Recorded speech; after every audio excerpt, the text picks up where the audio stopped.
5 minuts passen de les 8 del vespre. Aquesta és ja la primera hora sencera del Tots per Tots.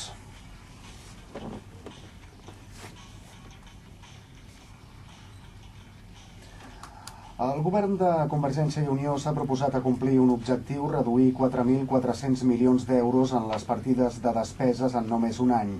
Per fer-ho han dissenyat un pla de pressupostos amb retallades històriques del 10%. Un 10% és una xifra que en un inici sembla no dir-nos massa, però el 10% implica, per exemple, que hi haurà 1.000 milions menys per la sanitat. Una àrea per on passaran ni molt les tisores i no serà l'única. També es veurà afectada l'educació, les ajudes als més necessitats i les entitats que fan possibles aquestes ajudes. Per analitzar l'abast d'unes retallades que ja comencen a ser una realitat, avui hem volgut convidar persones que ho viuen de forma directa perquè representen gent i sectors que ho estan patint. Àngels Martínez Castells és vicepresidenta de l'Empeus per la Salut Pública. Àngels, bona tarda, benvinguda. Bona tarda, gràcies. Rosa Canyadell, portaveu d'Usté Castès. Rosa, bona tarda. Hola.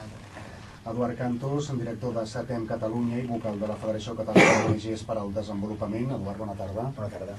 I Pepín de la Rosa, president del Col·legi d'Educadors i Educadors Socials de Catalunya. Pepín, benvingut, bona tarda. Bona tarda.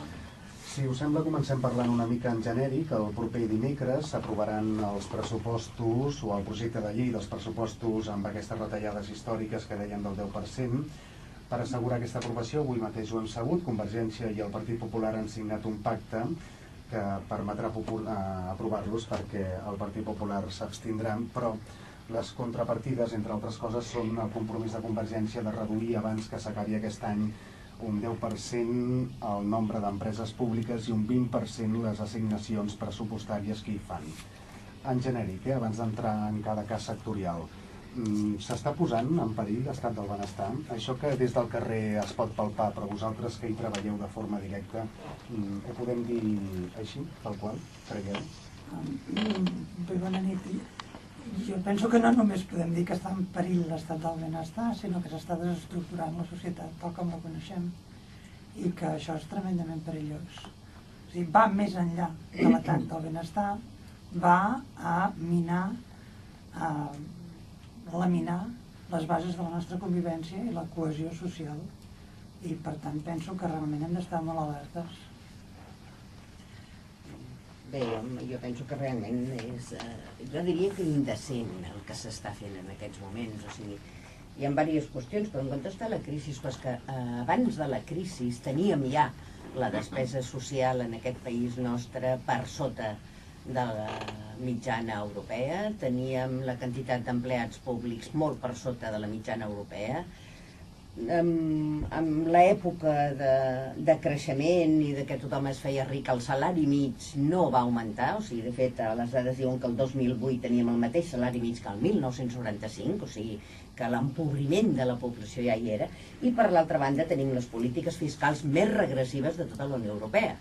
Aleshores, el que s'està fent ara amb l'excusa de la crisi és només traspassar renta des de les classes populars cap als bancs, al capital, les empreses, etc. I jo penso que això realment s'està fent amb una complicitat dels partits polítics que estan als governs que posa, com deia la companya, realment en perill la cohesió social i una mica fins i tot la pau social.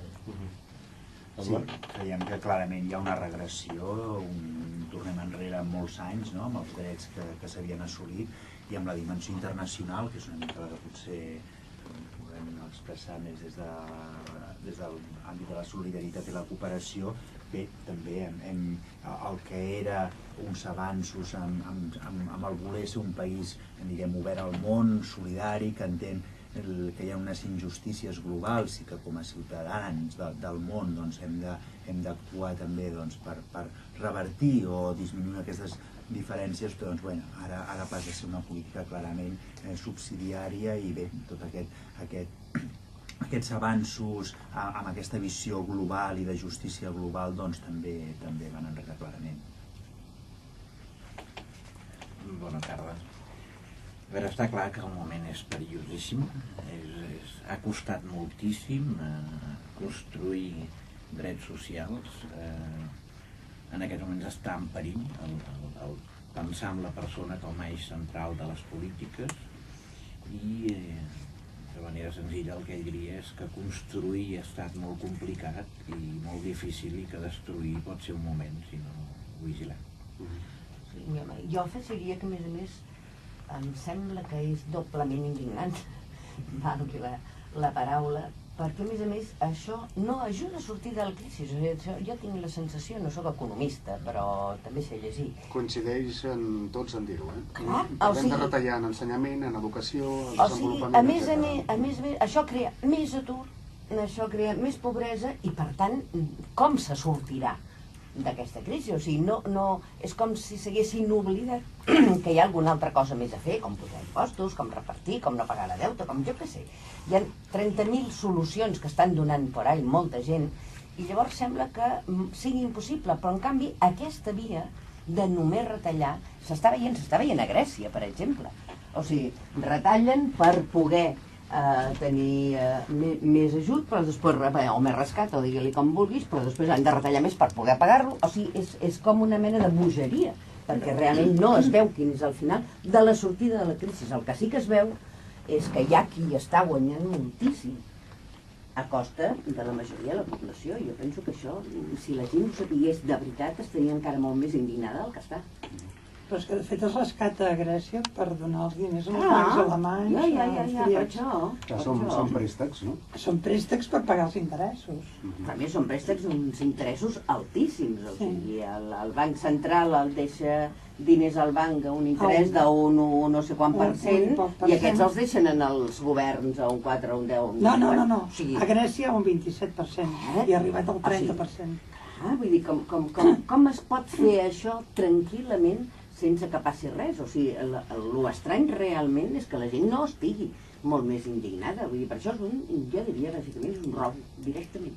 En els vostres casos en concret, per exemple, desenvolupament, quan us diuen aquest és el pressupost que hi ha, si és que us ho han dit, parlo de desenvolupament, però de la resta també em refereixo, I bé, i amb això heu de treballar, i haureu de fer mans i mànigues. Quina és la situació real ara del sector?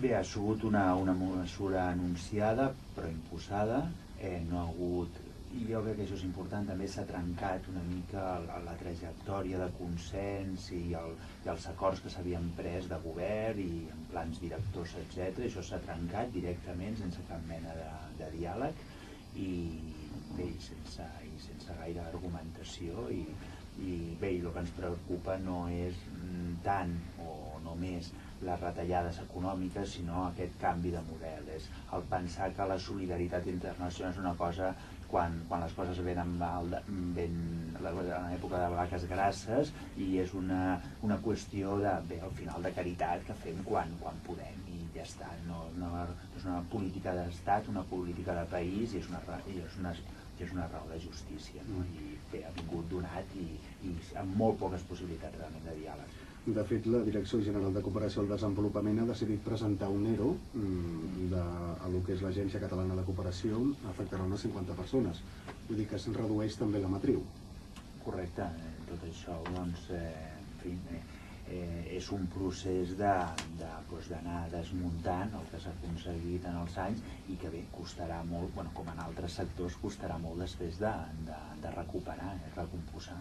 En el cas del Col·legi d'Educadors, Quim, com us està afectant això des del punt de vista palpable? A veure, jo en aquest cas soc el president del Col·legi d'Educadores i Educadors Socials, però vinc avui en representació de la plataforma Un Pas Enrere, que és una plataforma que agrupa tant col·legis professionals com sindicats com les entitats socials que gestionen serveis fonamentalment d'atenció a les persones dins de l'àmbit de serveis socials. I també estem molt propers a tot, i ens afecta de forma molt directa tot el que seria com està repercutint en serveis socials bàsics. I des d'aquí el que ja s'està veient és, per una banda, que hi ha un col·lapse claríssim a nivell de serveis socials bàsics. Clar, perquè hi ha més demanda, òbviament. Aquí està. És a dir, partim d'uns serveis socials que s'estaven construint, que estava molt per sota de la mitja europea i que en aquests moments de crisi el que haurien de tindre és més capacitat, no menys. Vull dir, la reducció es parla de un 10, un 4 amb 6, són dues xifres que es belluguen, haurem de veure-ho.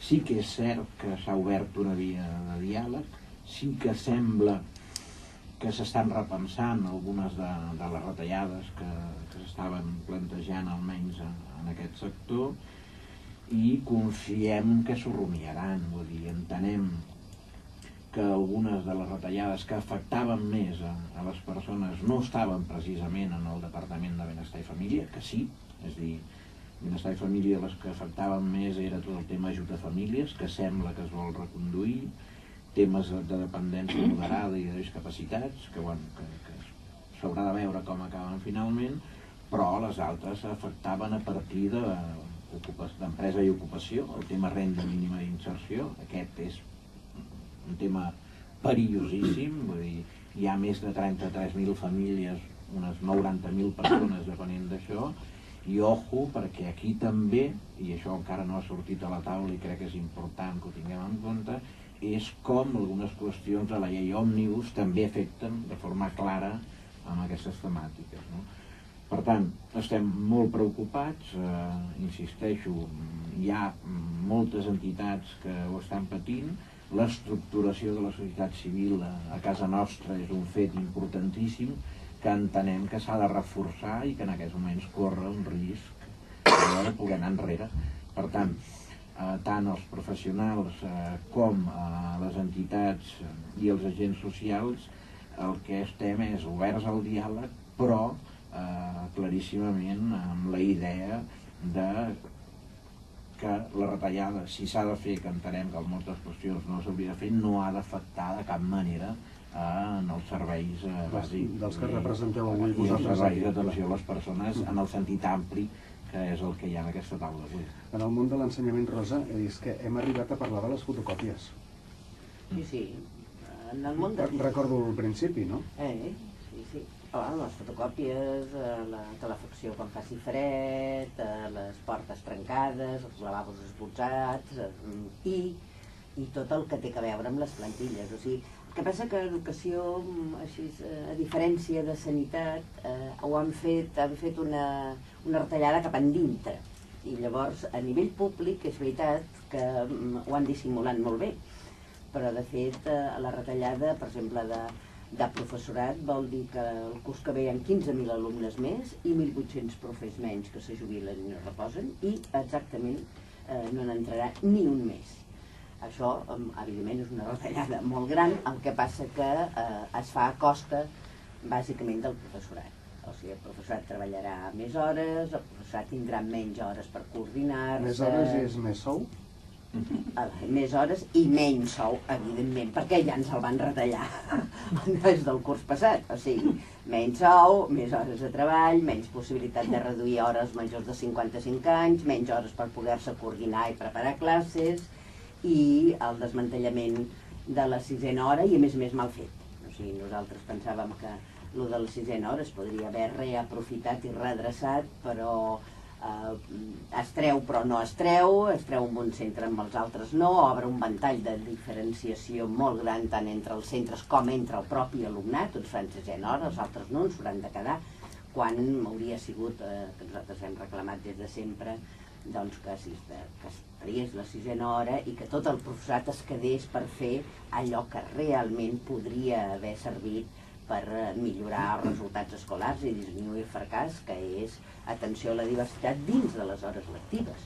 O sigui, no que 3 nens es quedin mitja hora més, perquè això, a part de ser un lío organitzatiu, és una discriminació pels nanos i no és el tipus d'atenció que serveix per l'alumnat que té dificultats.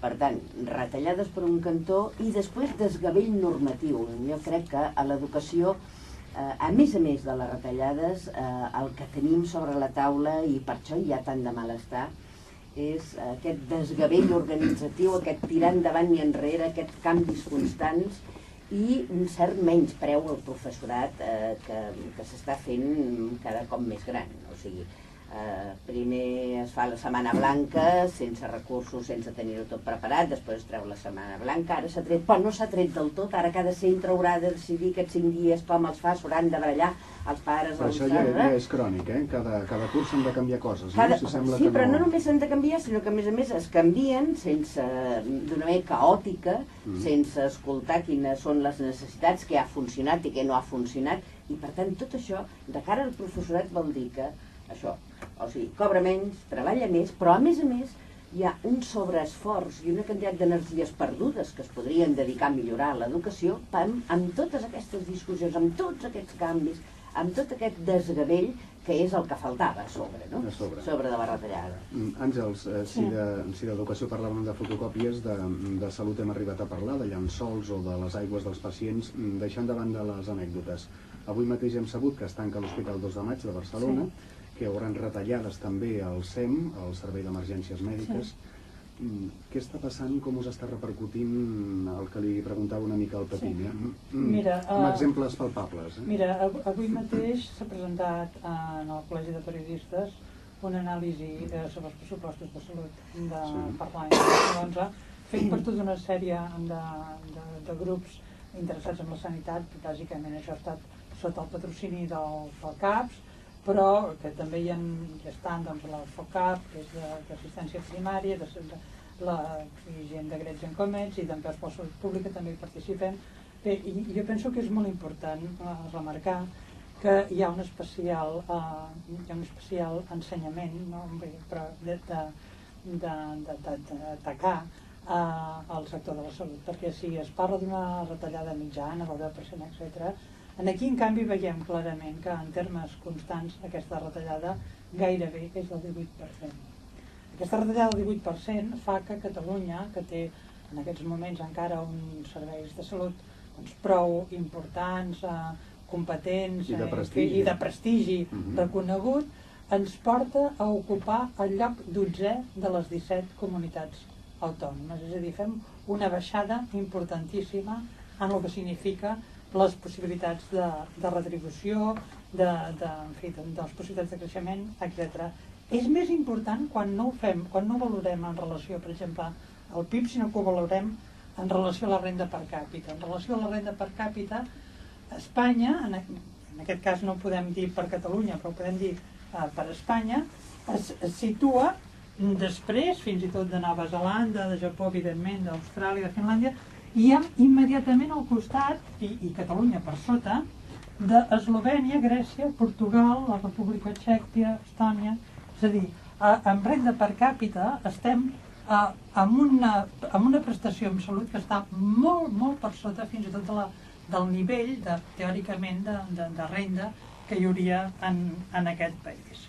Això ho han analitzat i hem vist que el marge de la despesa en medicaments, que és molt important, és de les més altes d'Europa i que caldria averiguar la responsabilitat que tenen els laboratoris farmacèutics en les polítiques sanitàries d'aquest país, és bàsicament pel deficient sistema de recaptació fiscal. Com repercutirà això a l'usuari de la sanitat pública a Catalunya? Home, d'entrada... O com està repercutint en molts casos ja? D'entrada s'estan allargant les llistes d'espera, i això es diu que no passa res, que no és veritat. Per exemple, jo l'altre dia estava parlant amb la gent que està en la defensa d'un hospital concret, i les colonoscòpies s'havien ajornat a 300 dies. La colonoscòpia, per qui no estigui del tot enterat, és una prova que pot detectar un càncer de còlon. Una prova que tarda 300 dies a poder determinar si és un pòlip benigne o és un càncer de còlon, pot significar la diferència entre la vida i la mort. Però sense posar-nos tan tràgics. A mi una senyora de Lleida em va explicar que ja ho tenia tot a punt perquè li implantessin un implant cloquear per poder-hi sentir, perquè... Un audímetre, no? Un implant cloquear, perquè per motius de feina, per treballar en un lloc molt sorollós, era per qüestions d'accident de treball, diguem, o per condicions de treball, havia perdut l'audició. I realment això se'n feia encàrrec i estava a les portes del quiròfan. I quan ja està, tenir els anàlisis fets i tots, el truquen i mira, amb les retallades, això ja no t'ho podem pagar, t'ho has de pagar tu. Són 27.000 euros, no pateixis, ho pots pagar en 3 terminis. Això en un hospital públic. Una qüestió que era fonamental per la qualitat de vida d'aquesta persona s'havia de començar, s'havia ja privatitzat. Però és que les retallades i les privatitzacions arriben al punt que no ara, sinó que això ja ve d'abans. Si una persona tenia fibromiàlgia i necessitava, el metge de capçalera l'enviava, per exemple, a l'hospital clínic, li donaven una llista d'espera, la posaven en una llista d'espera de 2 anys. Però si podia pagar 170 euros, era atesa en 15 dies en el mateix lloc, pel mateix metge, el que passa que només a la tarda, i en vez de ser hospital clínic, Barna Clínic. Canviava de planta, no? Exacte. No canviava, era en el mateix despatx. Exactament, en el mateix despatx pel mateix metge. L'únic que canviava era l'hora. Permetem. I la privatització, perdona, només un moment. El que passa que amb el Boi Ruiz, aquesta privatització ja s'ha accelerat tant que els quiròfans que tanquen per la pública s'obren per la privada. Abans d'obrir la carpeta de les privatitzacions, perquè m'agradaria que la gent tingui constància de quins són els problemes reals que estem patint, no? El que hem començat a parlar amb l'Àngels. En el cas de benestar i família, Pepín, repercussions concretes, afectacions. A veure, és fàcil. Confiem en que no es doni, però d'entrada, ja insisteixo, la porta d'entrada als serveis socials són els municipis. Ja estem veient que en aquests moments, precisament, els municipis ja comencen a patir també hi ha moltíssima gent, parlem de molta gent aturada, que està sense cap mena d'ingrés, que per tant estan en aquests moments percebent o sol·licitant renda mínima d'inserció com a mínim de subsistència. Això s'està qüestionant.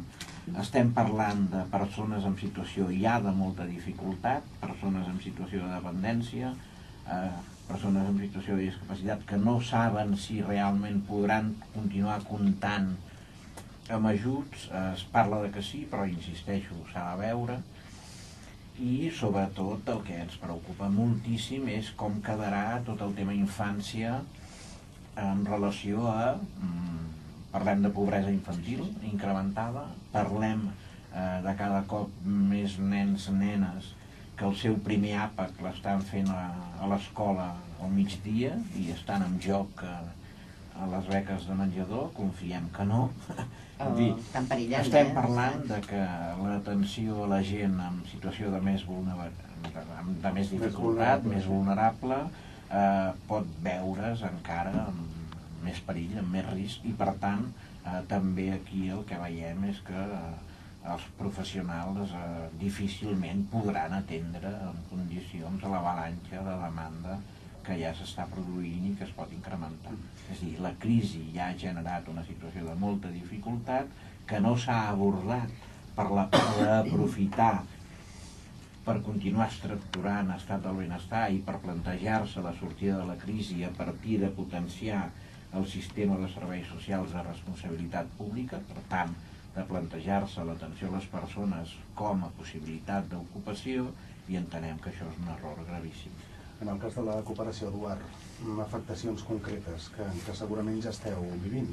Bé, jo diferenciaria 2 nivells. Un a nivell dels països empobrits, on evidentment a veure la cooperació catalana no som un gran país, no estem parlant de grans quantitats de diners, la cooperació tampoc és un instrument que soluciona completament la vida de les persones o dels països, això és evident, però sí que hi ha intervencions concretes en països i en determinats grups, doncs que això, igual que ens afecten aquí, estan afectant a persones i a grups vulnerables a països del sud, això és evident. I l'altre efecte és aquí, al nostre país. Ho deia una miqueta abans, crec que serem una societat una mica menys solidària, és una societat també més empobrida. Hi ha problemes globals dels que parlàvem fa un any, ara sembla que ja no existeixen, el canvi climàtic, la pobresa extrema, que això ara sembla que ja no existeix, s'ha solucionat, no? Aquest replegament cap al que ens passa, que és molt greu, ho hem d'afrontar evidentment, però aquestes dimensions, aquests problemes globals que també hem d'afrontar, doncs bueno, no ens podem oblidar, i passa perquè hem de seguir construint una societat solidària amb els de casa i amb els de fora, i amb això ho estem perdent clarament. Jo volia dir una cosa, si em permets, jo sí que soc economista amb 30 anys o més de classes de política o de professora de política econòmica, i voldria dir una cosa. N'hi diem crisi, però això no és una crisi, això és una estafa. I és qüestió de començar-ho a dir pel seu nom. I potser així començarem a entendre les coses, no? I bé, per una banda doncs hi ha aquesta estafa que està deixant sense mitjans i sense subsistència la tercera part com a mínim de la societat nostra i de la humanitat, i per altra banda ens fa molt més pobres en una qüestió que és fonamental perquè la persona sigui més digna, que és la solidaritat. O sigui, volen de totes maneres trencar tots els llaços que ens poden permetre ser més colla, ser més junts, i en aquest trobar-nos, en aquest ser solidaris, ser també més persones. En fi, ens volen deixar pobres i a sobre indignes. Jo crec que no ho hem de tolerar. En el cas de l'ensenyament, Rosa, al marge del que ens deies del col·lectiu professional, més hores, menys sou, els nens i nenes que comencin aquest setembre, el curs escolar 2011-2012, com els afectarà? Mira, jo crec que la conseqüència de les retallades, perquè estem parlant de retallades a la pública, no oblidem que en aquest país tenim una doble xarxa, en aquest país l'ensenyament, la privatització ja està en un 40%, o sigui, un 40% del nostre alumnat van centres privats que funcionen amb diner públic, els salaris, en fi, tot funciona amb diner públic, i a més cobren quotes. Això ja implica una segregació escolar, una segregació per classe social, per origen cultural, etc. A més, si ara el que fas és deteriorar les condicions de la pública, això evidentment vol dir menys igualtat d'oportunitats segons la renda dels pares i mares i més desigualtat per a aquells nanos que venen de famílies que tenen més problemes, o socials, o culturals, o econòmics, que ara encara en tindran més. O sigui, que plou sobre mullat.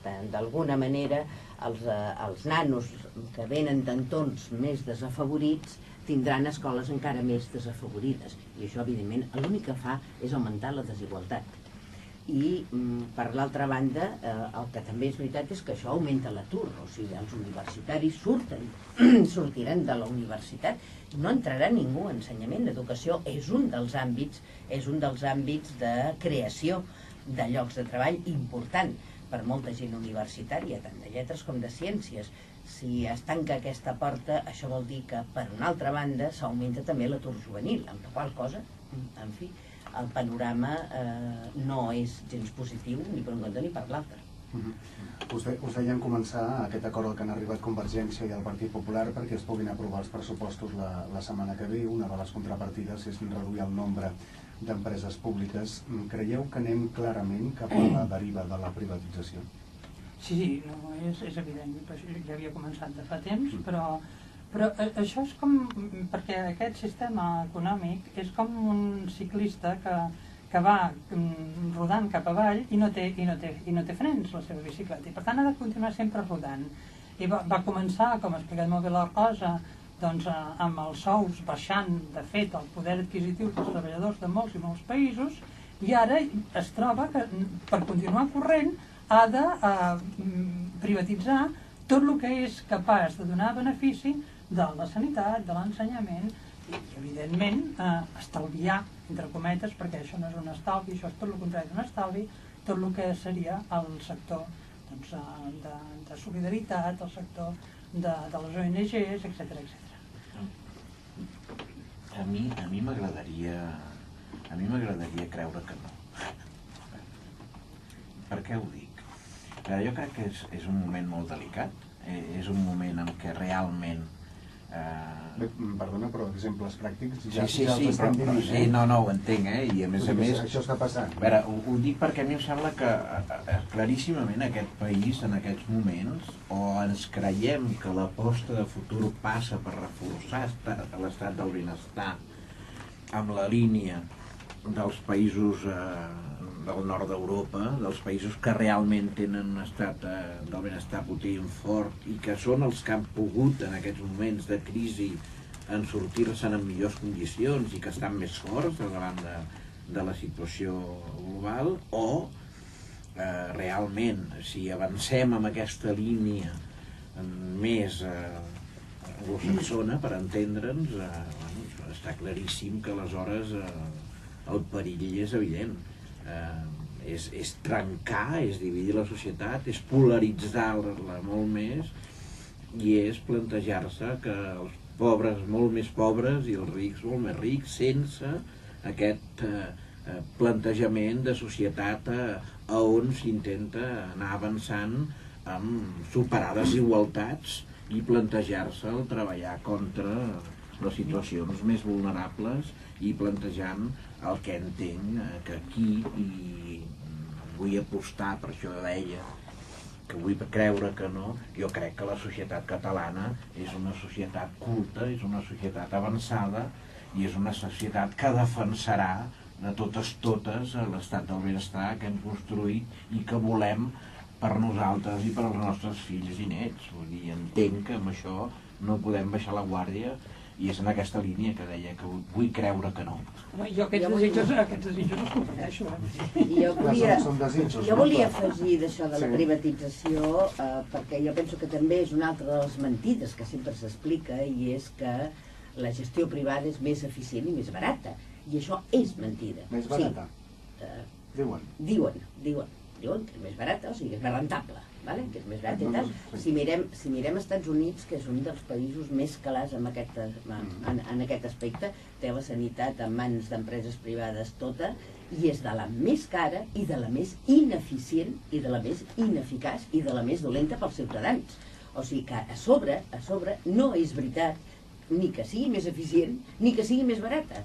I en tenim proves, i llavors jo no entenc com es pot vendre una cosa que no és real. I l'educació és el mateix. O sigui, els països que tenen millors rendiments escolars són els països que tenen menys escola privada. Deixeu-me escoltar l'Eduard per acabar aquesta tanda i després et dono pas, Pepín. Eduard, fins i tot en el món de la cooperació s'ha parlat de que les ONGs es busquin sponsors. Sí, això és un aspecte, és a dir, que és pervertir el concepte del 0,7, és l'aportació dels països. No, el 0,7 ara sí, no, ja no és tant el número, sinó ara és que aquests diners el posin les empreses en lloc dels governs, o sigui que és la nostra responsabilitat. Però després també hi ha un risc ara de veure, no només s'està retallant, sinó el poc que s'estarà destinant a veure com una oportunitat d'internacionalització de l'empresa catalana, que és un objectiu absolutament legítim i absolutament lloable, si volem, però que no ho barregem. És a dir, aquí estem parlant d'un altre tipus d'accions, hi ha no només ONGs, sinó empreses de caràcter social que estan fent una tasca, diguem, de cooperació, i voler aprofitar això de més per l'oportunitat d'augmentar segons quins negocis, és bastant immoral. Deies, Pepín? Però només una qüestió molt petita amb això de l'esponsorització, molt de compte, perquè la salut va ser molt de temps esponsoritzada i per això la despesa sanitària està com està, amb laboratoris farmacèutics. Se li diu aviso navegantes, no? Sí, aviso. A mi m'agradaria, de tots modos, el que poguéssim pensar-la una mica per la part. Jo no sé si és un problema tant de privatització com d'especulació en relació als serveis d'atenció a les persones. Vull dir que no ho senti tant. Per què dic això? Perquè jo diferenciaria el que és la gestió concertada de serveis públics, que en el cas, per exemple, del sector social s'ha construït precisament des de les entitats socials, fonamentalment, és a dir, Catalunya en aquests moments i dins del que és la plataforma Ni un pas enrere, doncs trobem tant cooperatives de treball com a la Federació d'Entitats de la FEDAIA, com entitats catalanes d'acció social, com les federacions d'ONGs, com la taula d'entitats del tercer sector social, és a dir, ens trobem en un sector social organitzat, estructurat, que gestiona una part molt important dels serveis públics de titularitat pública a casa nostra, per tant, que no perden la idea de serveis públics, però amb gestió concertada. És cert que aquí hi ha un risc, que és que s'intenta que els salaris que cobren les persones que estan a les entitats siguin més baixos, però crec que el drama, amb altres espais, com pot ser la sanitat, com pot ser la gent gran, com pot ser l'educació, és que se'n vulgui fer negoci d'això. Aquest, per mi, és diferent. És a dir, per tant, crec que el que hem de controlar és tot el tema de l'especulació i el negoci en relació a l'atenció a les persones. Per tant, crec que una bona gestió, tant pública com concertada, el que ha de respondre són a paràmetres de qualitat i a paràmetres d'atenció. Des d'aquí és des d'on crec que ho podem plantejar. Per què ho dic? Perquè a mi em sembla que tot el tema de l'organització i l'estructuració de la societat civil a casa nostra també és un valor que hem de cultivar i que hem de cuidar, sempre i quan això no es porti a una lluita en relació al preu, en relació a baixar la qualitat i, per tant, a disminuir i posar en risc l'atenció a les persones a casa nostra. Aquest, per mi, sí que és el perill real. Com se sortirà d'aquesta crisi? O sigui, és com si s'haguessin oblidat que hi ha alguna altra cosa més a fer, com posar impostos, com repartir, com no pagar la deute, com jo què sé.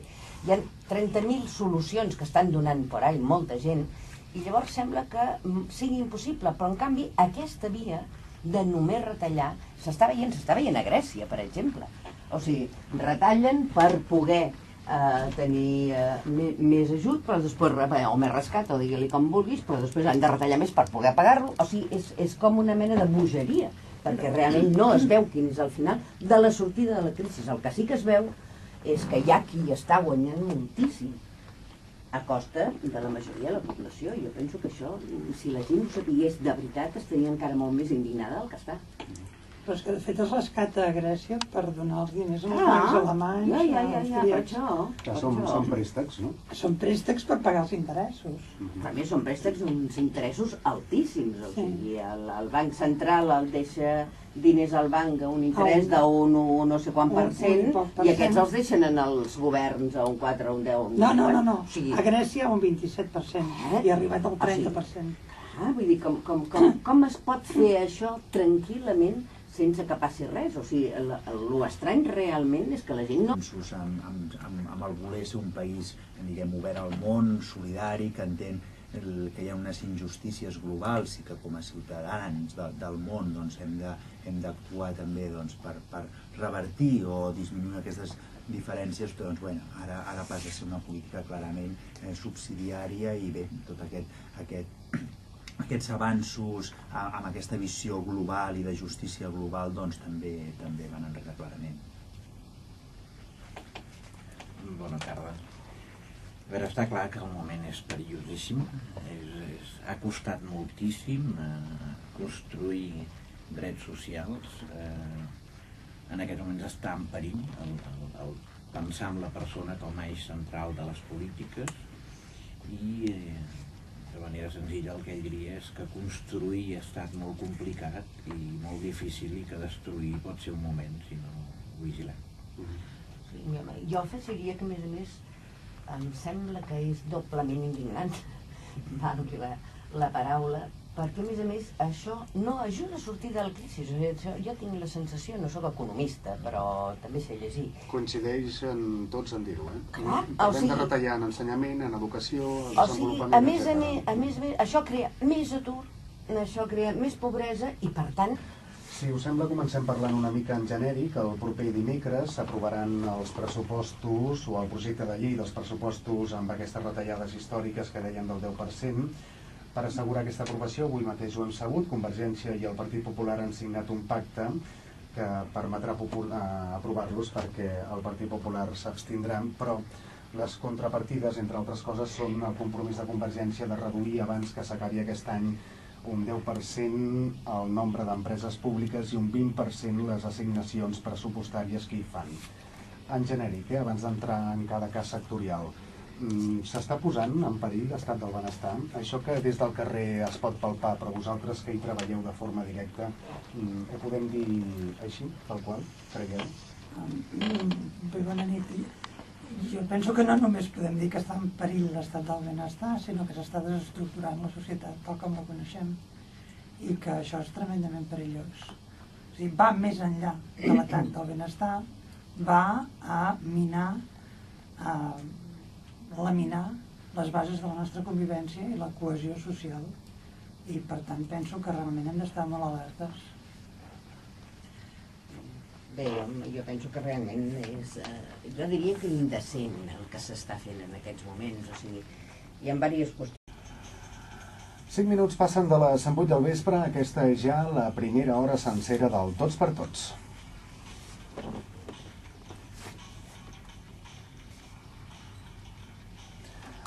El govern de Convergència i Unió s'ha proposat acomplir un objectiu, reduir 4.400 milions d'euros en les partides de despeses en només un any.